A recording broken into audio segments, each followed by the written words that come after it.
আমরা বিভিন্ন রকম আচরণবিধি ভঙ্গের অভিযোগ পাচ্ছি।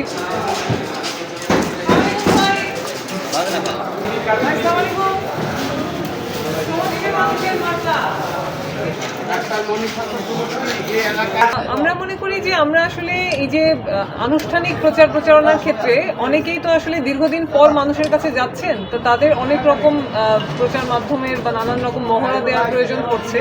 কিন্তু আমরা যেহেতু আসলে মানুষের মধ্যেই ছিলাম, আমরা মানুষের সংকট নিয়ে তাদের পাশে ছিলাম, তাদের জীবনের সাথে আমরা সম্পর্কিত ছিলাম, ফলে খুব এখানে ঢাকঢোল পিটিয়ে আমাদের মানুষের মধ্যে যাওয়ার প্রয়োজন আমরা মনে করছি না।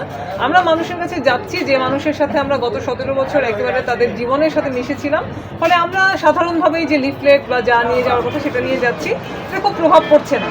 তবে আমরা মনে করি যে ব্যানার মানে পোস্টারটা বন্ধ করায় এখানে আসলে একটা ব্যয়বহুল নির্বাচনের দিকে ঠেলে দেওয়া হয়েছে। কারণ আপনারা জানেন যে এখন শুধুমাত্র বিলবোর্ড, ডিজিটাল বিলবোর্ড সেটা করা যাবে, আবার নর্মাল বিলবোর্ড সেখানে আবার প্যারাপ্লেক্স ব্যবহার করা যাবে না।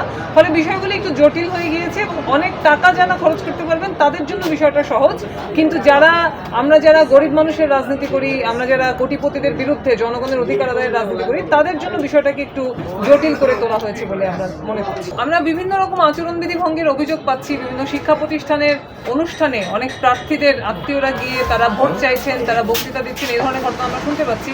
আমরা আশা করব নির্বাচন কমিশন বিষয়গুলি নিয়ে তারা দ্রুত পদক্ষেপ গ্রহণ করবে এবং এই ধরনের আচরণবিধি ভঙ্গের বিষয়ে তারা ব্যবস্থা করবে।